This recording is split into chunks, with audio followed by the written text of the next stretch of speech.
Hello dear chess friend, I'm glad that you decided to learn a new opening in chess. In this video, I will show you fighting lines in the Petrov opening, or so-called Russian defense, against the opening that's 1e4. In our lines, black is always gonna try to play for the win. Now we all know that white has the luxury of having the first move, so theoretically he will always be better. And the only way we can change that is take risks. Risks to be worse after the opening, but at the same time we do our best to put a hell of a fight in the most lines. If you're willing to go for that, this video is for you. So let's start with 1e4.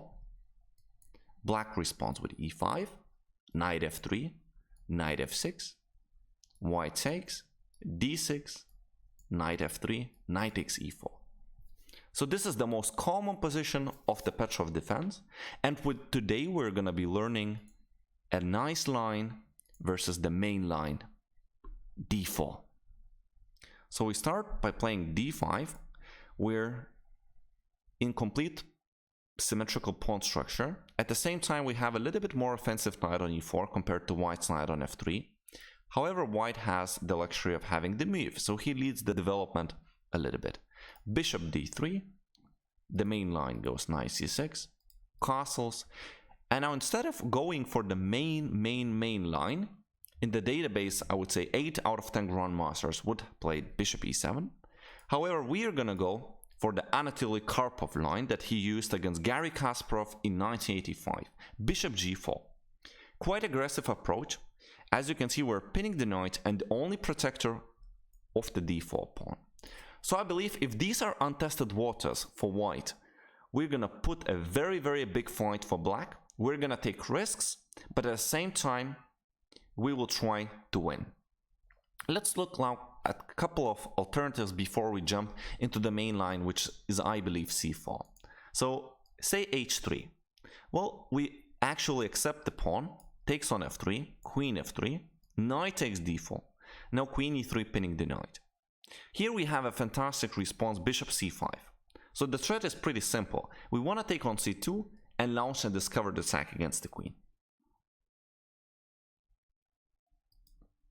Bishop takes e4, forcing continuation. D takes e4, queen e4, queen e7. Now white accepts the gambit with queen b7. So a very forcing line.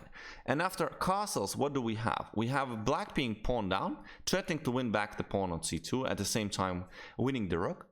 And when black has 3 pieces developed on the board, and it's very clear that he's going to develop with the rook with the tempo as well.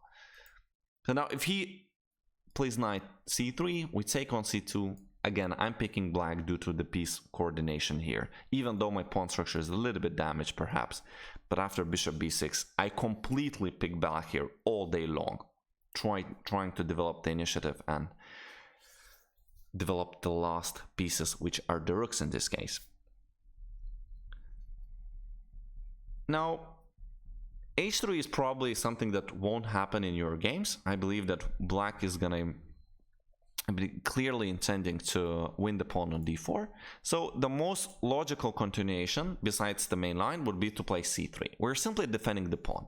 And here I'm going to offer again a fighting game for you. So we saw with bishop e7, white probably plays rook e1 to develop the rook to the only open file in the game, and we're going to play f5. And here comes the most interesting lines actually in this position, which I had many times, and white usually plays queen b3 going after b7. So now, if castles, I have fantastic line here for you. Queen takes b7, we damage the pawn structure of his, and we're gonna try to launch a deadly attack against white's king. Move to remember, bell, rook f6. And now, if white accepts the sacrifice of the knight on e4, we're gonna develop attack anyway. It's really dangerous for white to keep that piece. In fact, white is just lost here. So say bishop f1.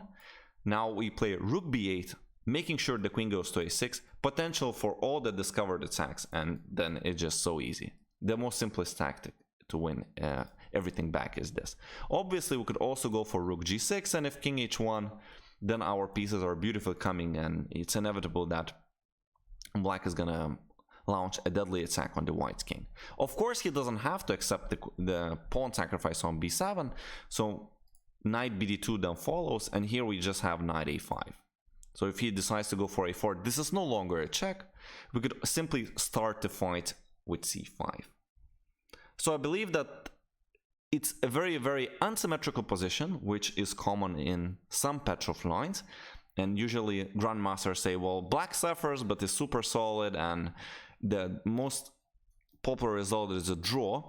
However, here I believe that it's far from being symmetrical and far from a fight. I believe that black is fighting for a win here. At the same time, he's risking to lose the game, of course. And this is the video for those who want to fight against 1e4 in the Petrov. Now, let's go back a little bit. Again, if the move order changes a little bit, let's say he starts with rook e1, we can get to the same line very, very easily. Say c3, and again we play f5. Now instead of queen b3, white could also just be playing knight bd2, after which I just recommend castles. Queen b3 more or less leads to the same lines after knight a5, and here I believe that you shouldn't be worried about your chances. I think that your common strategic knowledge and common tactics are going to help you to go into this battle that arises on the board. Now, so before we jump into the main line, we could also check one last alternative, which is bishop e3, after which I would recommend this interesting move, queen f6, and say rook e1. I just want to castle long, obviously, and intending to bring my pieces to attack the white's king, with measures like queen g6 at some point, with measures like bishop d6, and play these ideas to play for the kingside attack. So, what happens after c4? Well, let's follow now the Karpov's games, Kasparov versus Karpov.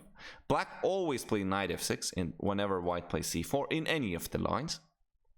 So, if he takes, white gets this isolated pawn. So, say takes on f3, takes on f3, queen takes d5, and here again the endgame I believe is just okay for black completely. For example, rook e1, bishop e7, and we castle long, and we play versus isolated pawn. Now if he decides to keep the queens, for example, he could be playing moves like queen e2 check, then we play bishop e7, right? Rook e1 for example, and we probably have to accept the pawn, or we could just castle. Again, pretty simple I would say, and most obvious. So the main of the main lines is actually if white increases the pressure on d5, that's how white should be playing. And here we're going to follow example of Karpov. So very forcing line again, queen takes, bishop takes f3, queen takes f3, knight d4, and now Karpov's line. So Kasparov decided to go for queen e3, black plays knight e6, c takes d5, knight takes d5, and white is pawn down, but he develops quite a strong initiative. So for example, his games followed bishop e4, black wants to keep the pawn, a4, queen e6, rook d1, and bishop e7.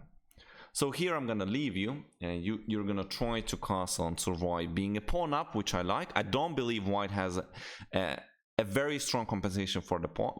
Yes, he does have a compensation, but I would believe that there are many players who would try to choose black here just because of the material. White has to prove his point, and white has to prove that he has enough for the pawn, whereas you are just holding the pawn and try to exchange the pieces and get to something static and calm where you can solidify and get to a technical endgame too. Just simply prove that there is no dynamical compensation here for the static advantage, which is being a pawn up. So that's my line for you today. Hope to enjoy it. Let's see if you can implement this into your repertoire, and if you try this, let me know in the comments if you had any success with it. If you did enjoy the video, please do subscribe to my channel. I'm gonna be uploading more of these. You can also considering of hiring me as your personal chess coach online. The contacts are on the bottom right. I'm gonna see you tomorrow in the next video. Wish you luck, be healthy, and continue loving the game. Bye.